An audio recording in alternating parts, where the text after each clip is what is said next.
सांग्रांशाला भारतीय युव कांग्रेसनि लुवाजी मुंबाई Agartala town hall north east youth convention पांदा संतजाखा अ पांदा नावरायो करांगै फाइमाजक फाइका सर्वभारतीय युव कांग्रेसनि कासकुनो खबै इनचार्ज रक आबनो कारिबो नॉर्थ ईस्टनि काइसनि हासिनि युव कांग्रेसनि आदंगरबो फाइमाजक लाइका संतजाक नॉर्थ ईस्ट यूथ कन्वेंशन पांदावो। ये लड़ाई किसके खिलाफ है, क्यों है?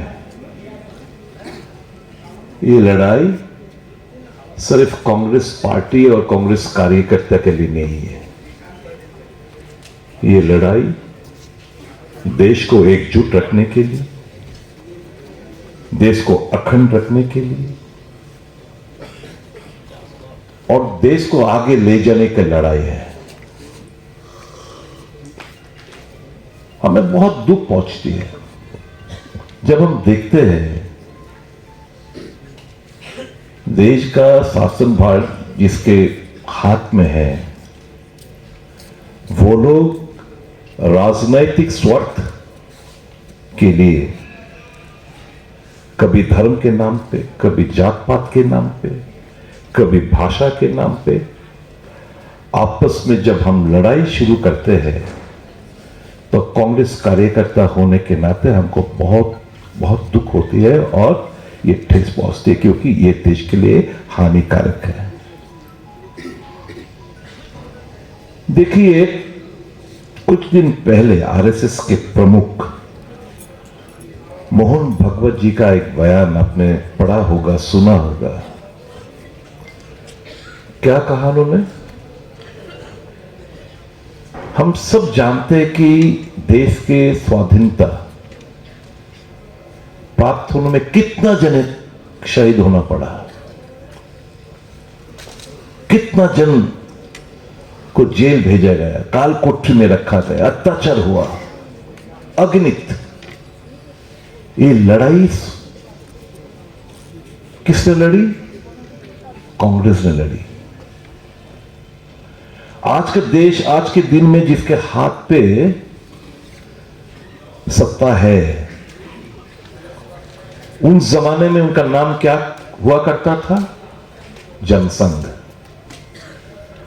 और आरएसएस स्वतंत्र लड़ाई में इनका कोई योगदान नहीं, आप सब जानते हो। जिसको ये वीर सावरकर कहते हैं,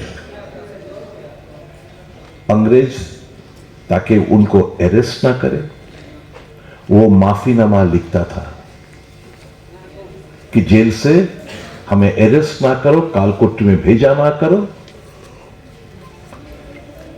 और आजकल तो इतिहास को विकृत करने में,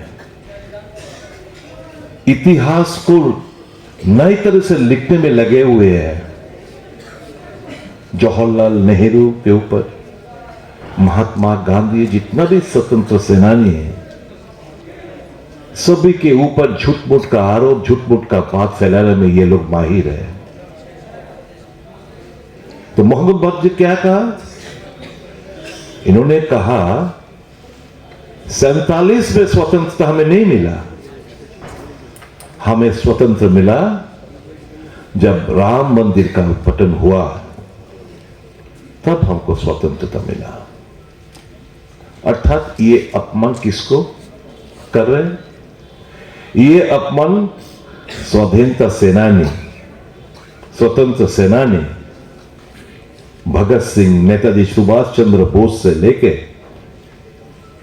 अगणित जितना भी स्वतंत्र सेनानी, सबके ऊपर ये एक झूठ, ये जो है, ये शर्मनाक बात किया है इन्होंने, जिसका खिलाफ एक ही आवाज हमको सुनाई दिया, वो हो राहुल गांधी जी की आवाज। और बाकी की हिम्मत नहीं हुआ कि इस असत्य घटना, ये विकृत मानसिकता के खिलाफ कोई आवाज उठाए। ये सिर्फ राहुल गांधी जी ने किया है। संविधान विरोधी मानसिकता का एक बार नई तरह से परिचय दिया है आरएसएस लोग। ये लोग कहते थे, आज भी कह रहे हैं, और कि इसमें भारतीय ये संविधान जो रचित किया गया है, इसमें भारतीय कुछ नहीं है। इनका मानसिकता क्या है?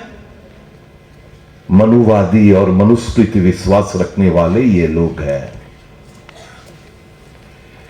When the country was progressing by leaps and bounds during the tenure of Dr.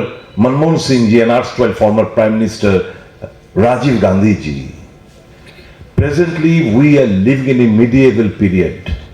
हमारा सोच उस जमाने में जहां के जात पात के नाम पर इससे लोग मंदिर में जाना मत, इस कुएं से पानी मत पियो, इस रास्ते से मत चलो। जब ये चिंताधारा प्रकट था, ये आरएसएस और बीजेपी ये लोग उस जमाने में भारतवर्ष को ले जाना चाहते हैं और धर्म के नाम पे, जात पात के नाम पे आपस में लड़ाई लड़ना चाहते हैं ताकि उनको हमेशा सत्ता बरकरार रखे। है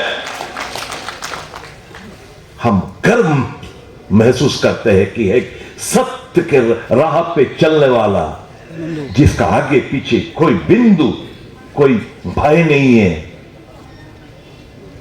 किस चीज का भय? ना आईडी का भय, ना सीबीआई का भय, ना इनकम टैक्स का भय। राहुल जी का कोई डर भय नहीं है।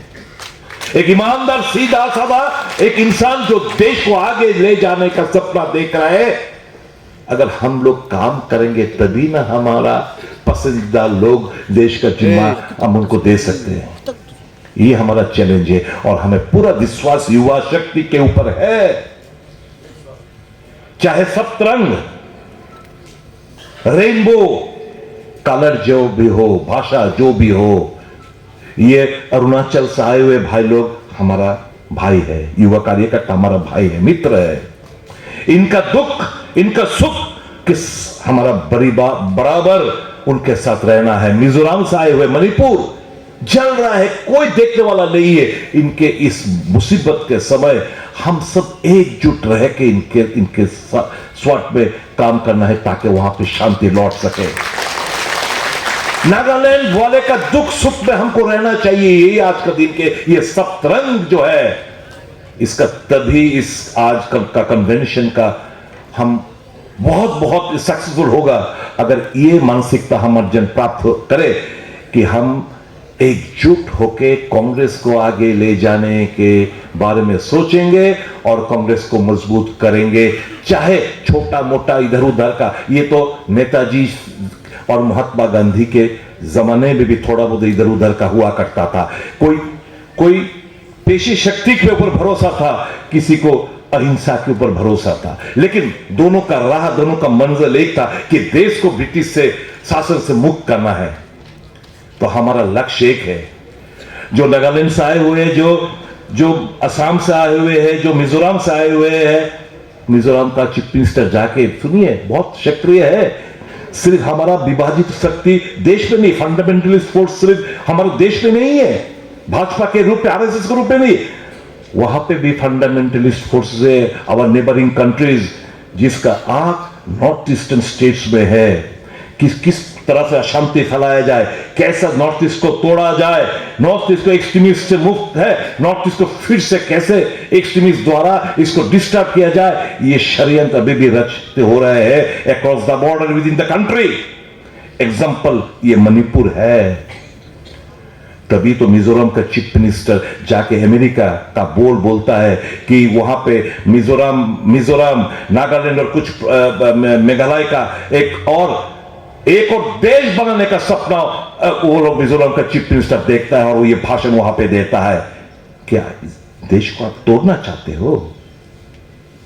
तो देश के खिलाफ षड्यंत्र देश में भी हो रहा है और बाहर में भी हो। ये लड़ाई हमको लड़ना है भाई और बहनों, मेरे युवा कार्यकर्ता, चलो हाथ में हाथ डाल के, कंधे पे कंधे रख के हम लोग ये लड़ाई लड़े ताकि हम देश को आगे ले जा सके। युवा कांग्रेस शक्तिशाली हो।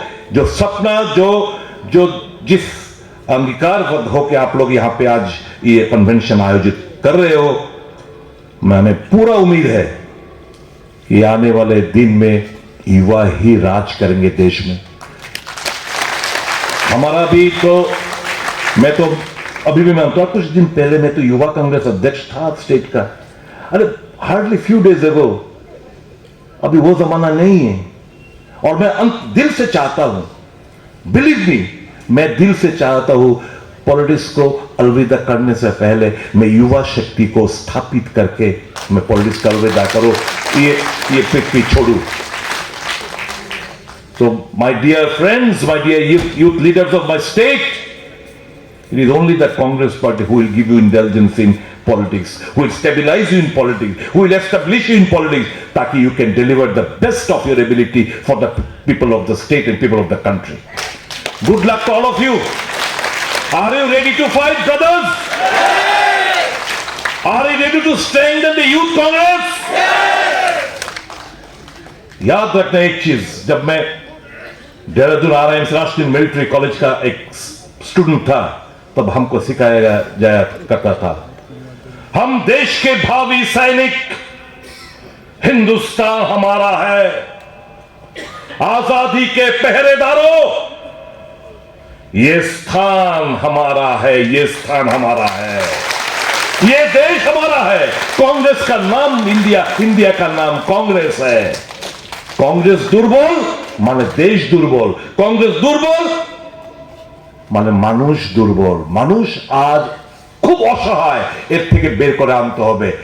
তাও let's deliver to our best of God bless all of you and I pledge before all of you, हमेशा चाहे मेरा उम्र युवा कांग्रेस के लिए नहीं हो, लेकिन हमेशा मैं दिल से युवा हूं और आपके साथ कंधे से कंध मिलाकर मैं लड़ाई करने के लिए तैयार हूं। God bless all of you, God bless all my delegates from the northeastern states. I hope and pray that you feel at home, you have a good stay.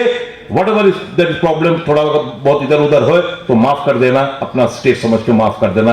But I pledge, we all pledge, Tripura pledges before you that we will remain beside you. God bless all of you. जय हिंद, वंदे मातरम, भारतीय जातीय Congress, long live Rahul Gandhi, long live Mallikarjun खड़गे, जिंदाबाद।